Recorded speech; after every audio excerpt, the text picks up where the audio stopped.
அமெரிக்காவுக்கு விஜயம் செய்த ரஷ்ய ஜனாதிபதி விளாடிமிர் புட்டினின் மலத்தை சேகரித்த அவரது பாதுகாவலர்கள் தனியாக ஒரு சூட்கேஸை வைத்திருந்ததாக தகவல்கள் வெளியாகியுள்ளன. கடந்த 3 ஆண்டுகளை கடந்து நீடிக்கும் ரஷ்யா உக்ரைன் போரை முடிவுக்கு கொண்டுவர அமெரிக்க ஜனாதிபதி ட்ரம்ப் பெரும் முயற்சி மேற்கொண்டு வருகிறார்.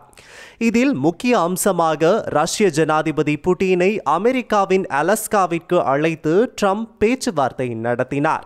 தனது சிறப்பு விமானத்தில் அலாஸ்கா சென்ற புட்டினுக்கு அமெரிக்க ஜனாதிபதி ட்ரம்ப் சிவப்பு கம்பள வரவேற்பளித்தார். சந்திப்பு நடைபெற இருந்த இடத்திற்கு இருவரும் ஒரே காரில் உற்சாகமான முகத்துடன் பயணித்தனர். இருவரும் தனியே சந்திப்பார்கள் என முதலில் அறிவிக்கப்பட்ட நிலையில் கடைசி கட்டத்தில் 2 தரப்பிலும் தலா 3 அதிகாரிகள் ஆலோசனை கூட்டத்தில் பங்கேற்றனர். மூடிய கதவுகளுக்கு பின்னால் சுமார் 3 மணி நேரம் பேச்சுவார்த்தை நடைபெற்றது. இதனைத் தொடர்ந்து அமெரிக்க ஜனாதிபதி ட்ரம்ப் மற்றும் புட்டின் கூட்டாக செய்தியாளர்களை சந்தித்தனர். அவர்களின் பின்னணியில் சமாதானத்தை தொடர்தல் என்று எழுதப்பட்டிருந்தது.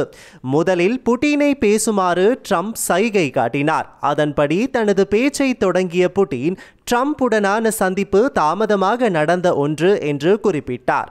போர் மூண்டதற்கான முதன்மை பிரச்சினைக்கு தீர்வு காண வேண்டும் என்று புட்டின் தெரிவித்தார்.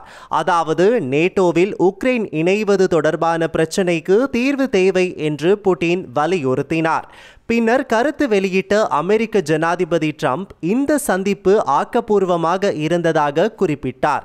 ஆனால் எந்த உடன்பாடும் எட்டப்படவில்லை என்று ட்ரம்ப் தெரிவித்தார்.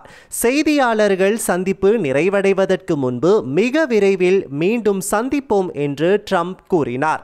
அதற்கு அடுத்த முறை மாஸ்கோவில் என்று புட்டின் ஆங்கிலத்தில் பதில் அளித்தார். இருவரும் சுமார் 10 நிமிடங்கள் செய்தியாளர்களை சந்தித்த நிலையில் எந்த கேள்விகளுக்கும் பதில் அளிக்காமல் அங்கிருந்து புறப்பட்டு சென்றனர். பின்னர் தனியார் ஊடகம் ஒன்றுக்கு பேட்டி வழங்கிய ட்ரம்ப் உடன்பாட்டிற்கு உக்ரைன் ஒத்துழைக்க வேண்டும் என்று வலியுறுத்தினார். இந்நிலையில் இந்த பேச்சுவார்த்தைக்காக அலாஸ்கா வந்த ரஷ்ய ஜனாதிபதி புட்டினின் மலத்தை சேகரிக்க அவரது பாதுகாவலர்கள் தனியாக ஒரு சூட்கேஸை வைத்திருந்ததாக தகவல்கள் வெளியாகியுள்ளன. ரஷ்ய ஜனாதிபதி விளாடிமிர் புட்டின் உடல் நலம் பாதிக்கப்பட்டுள்ளதாக அண்மையில் கூறப்பட்டது. இதனால் அவரது மலத்தை பரிசோதனை செய்யலாம் என்ற அச்சத்தில் அவரது பாதுகாவலர்கள் அதனை சேகரிக்க தனியாக ஒரு சூட்கேஸை வைத்துள்ளதாக கூறப்படுகிறது. இந்த நடைமுறையை ஜனாதிபதி புட்டினின் சிறப்பு பாதுகாப்பு படை 2017ஆம் ஆண்டில் இருந்தே பின்பற்றி வருவதும் தெரிய வந்துள்ளது.